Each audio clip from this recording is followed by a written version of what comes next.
Hello guys, പുതിയൊരു വീഡിയോയിലേക്ക് എല്ലാവർക്കും സ്വാഗതം. അപ്പോൾ ഇന്നത്തെ വീഡിയോയിൽ നമ്മൾ ഡിസ്കസ് ചെയ്യാൻ പോകുന്നത് റിയൽമിയുടെ GT5 Pro എന്ന് പറയുന്ന സ്മാർട്ട് ഫോണിനെ പറ്റിയാണ്. ഈ ഒരു സ്മാർട്ട് ഫോൺ ചൈനയിൽ ലോഞ്ച് ചെയ്തിട്ടുണ്ട്. ഏകദേശം ഒരു 40,000 രൂപയ്ക്കാണ് ചൈനയിൽ ലോഞ്ച് ചെയ്തിരിക്കുന്നത്. ഇന്ത്യയിൽ ഫെബ്രുവരി ഒക്കെ ആകുമ്പോഴത്തേക്ക് ലോഞ്ച് ചെയ്യാൻ സാധ്യതയുള്ള ഒരു സ്മാർട്ട് ഫോണാണ്. ഏകദേശം ഒരു 50,000 രൂപയ്ക്കായിരിക്കും ഇന്ത്യയിൽ ലോഞ്ച് ചെയ്യാൻ സാധ്യത. അപ്പോൾ ഈ ഒരു സ്മാർട്ട് ഫോണിൻ്റെ ഡയറക്റ്റ് കോമ്പറ്റീറ്റേഴ്സ് എന്ന് പറയുന്നത് iQOO 12, വിവോയുടെ X100, നമ്മുടെ OnePlusന്റെ 12 പോലുള്ള സ്മാർട്ട് ഫോൺസ് ആയിരിക്കും. ഈ iQOO യൂസ് ചെയ്തിട്ടുള്ള സെയിം ചിപ്സെറ്റ് തന്നെയാണ് ഇതിൽ യൂസ് ചെയ്തിരിക്കുന്നത്, സ്നാപ്ഡ്രാഗണിൻ്റെ 8 Gen 3. സോ പെർഫോമൻസിൻ്റെ കാര്യത്തിൽ നമുക്ക് കൂടുതലായിട്ടൊന്നും സംസാരിക്കാനൊന്നുമില്ല. നിങ്ങൾക്ക് ഇപ്പോൾ ഇന്ത്യയിൽ കളിക്കാൻ പറ്റുന്ന ഓൾമോസ്റ്റ് ഏറ്റവും ഹൈ എൻഡ് ഗെയിം നിങ്ങൾക്ക് ഇതിൽ സ്മൂത്തായിട്ട് തന്നെ കളിക്കാൻ പറ്റും. വലിയ പ്രശ്നങ്ങളൊന്നും ഇല്ലാതെ തന്നെ കളിക്കാൻ പറ്റും.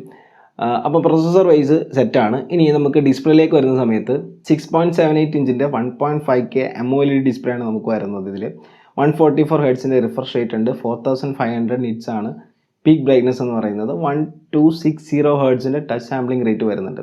അതുപോലെ ഈ ഒരു സ്മാർട്ട് ഫോൺ 3 കളർ വേരിയൻസിലാണ് അവൈലബിൾ ആയിട്ടുള്ളത്: റെഡ്, ബ്ലാക്ക്, വൈറ്റ്. ഇനി ഇന്ത്യയിലേക്ക് വരുന്ന സമയത്ത് എന്തെങ്കിലും എക്സ്ട്രാ ആഡ് ചെയ്യുമെന്നുള്ള കാര്യം അറിയത്തില്ല.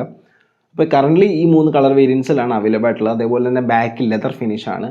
ഇനി ബാക്കിൽ ഡിസൈൻ നോക്കിക്കഴിഞ്ഞാൽ ക്യാമറ ബമ്പർ വല്ലാതെ പൊങ്ങി നിൽക്കുന്ന രീതിയിലാണ് ഈ ഒരു ഡിസൈൻ വരുന്നത്. അത് നിങ്ങൾ ഒരു ടേബിളിൽ കൊണ്ടുവന്നിട്ട് ഈ ഒരു സ്മാർട്ട് ഫോൺ വെച്ച് കഴിഞ്ഞാൽ അത് ഇങ്ങനെ നിൽക്കും. ബമ്പർ ഇവിടെ വരും ക്യാമറയുടെ. ഓക്കെ, അപ്പോൾ ഈ ഒരു ഡിസൈൻ പേഴ്സണലി എനിക്ക് ഭയങ്കര ഇഷ്ടമുള്ളൊരു ഡിസൈനൊന്നുമല്ല. കാണാൻ ഭയങ്കര രസമൊക്കെ ആയിരിക്കും, പക്ഷേ നിങ്ങൾക്കത് കൈകാര്യം ചെയ്യാൻ ഭയങ്കര ബുദ്ധിമുട്ടുള്ളൊരു ഡിസൈനാണിത്. ഫ്രണ്ടും ബാക്കും കർവ്ഡ് ആണ് ഈ ഒരു ഡിസൈൻ വരുന്നത്. സോ ഓവറോൾ ഡിസ്പ്ലേ നോക്കിക്കഴിഞ്ഞാൽ it's A flagship level display ആണ് വരുന്നത്. പിന്നെ മെറ്റൽ ഫ്രെയിമാണ് വരുന്നത്. IP64 റേറ്റഡ് ആണ്. ഡ്യുവൽ സ്റ്റീരിയോ സ്പീക്കേഴ്സ് വരുന്നുണ്ട്. ഡോൾബി അറ്റ്മോസ് സപ്പോർട്ട് ചെയ്യുന്നുണ്ട്. ഈ റാം നോക്കിക്കഴിഞ്ഞാൽ 16GB 12GB വരുന്നുണ്ട്. LPDDR5X റാമാണ് വരുന്നത്. UFS 4.0 സ്റ്റോറേജ് ആണ് വരുന്നത്. 256GB 512GB ആണ് വരുന്നത്. ബാറ്ററിയിലേക്ക് വരുന്ന സമയത്ത് 5400 mAh ഒരു കിടിലം ബിഗ് ബാറ്ററിയാണ് വരുന്നത്. ഇതിൽ നമുക്ക് 100 വാട്ടിൻ്റെ ഫാസ്റ്റ് ചാർജിങ് സപ്പോർട്ട് ചെയ്യുന്നുണ്ട്. 100 വാട്ടിൻ്റെ ചാർജർ ഇൻ ദ ബോക്സ് നിങ്ങൾക്ക് കിട്ടും. 50 വാട്ടിൻ്റെ വയർലെസ് ചാർജിങ്ങും ഇതിൽ സപ്പോർട്ട് ചെയ്യുന്നുണ്ട്. ഇനി ക്യാമറയിലേക്ക് വരുന്ന സമയത്ത് ഞാൻ സ്പെസിഫിക്കേഷൻസ് പറയാം. 50+50+8 ആണ് ബാക്കിൽ, 32 MP ആണ് ഫ്രണ്ടിൽ. ക്യാമറ നോക്കിയിട്ടാണ് ഈ ഒരു സ്മാർട്ട് ഫോൺ എടുക്കുന്നുണ്ടെങ്കിൽ അതിൻ്റെ സാമ്പിൾസ് നിങ്ങൾ എവിടെയെങ്കിലുമൊക്കെ ചെക്ക് ചെയ്തിട്ട് ഈ ഒരു സ്മാർട്ട് ഫോണിനെ പറ്റി ചിന്തിക്കുക. ഇത് കറൻ്റ്ലി നോക്കണ്ട, ഇന്ത്യയിൽ വന്നിട്ട് നോക്കിയാൽ മതി. കാര്യം ഇന്ത്യയിലേക്ക് വരുന്ന സമയത്ത് ക്യാമറയിൽ ഇമ്പ്രൂവ്മെൻറ്റ്സ് വരാൻ സാധ്യതയുണ്ട്. ഞാനിപ്പോൾ ഇതിൻ്റെ സാമ്പിൾസ് നോക്കിയ സമയത്ത് നമ്മൾ ഒരു റിയൽ ലൈഫ് ഫോട്ടോയുടെ രീതിയിലൊക്കെ തന്നെയാണ് വരുന്നത്. ഓവർ സാച്ചുറേറ്റഡ് എന്ന റിയൽമിയുടെ സാധാരണ സ്മാർട്ട് ഫോണിൽ കാണുന്ന പോലെയുള്ള ആ ഒരു കളറൊന്നും എടുപ്പിച്ചിട്ടൊന്നുമില്ല.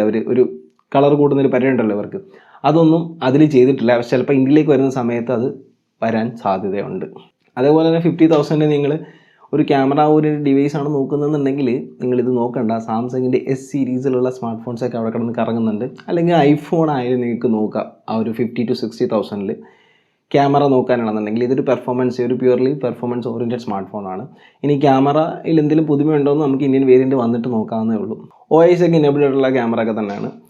ആ ക്യാമറയുടെ കാര്യം നമുക്ക് പിന്നെ നോക്കാം എന്തായാലും.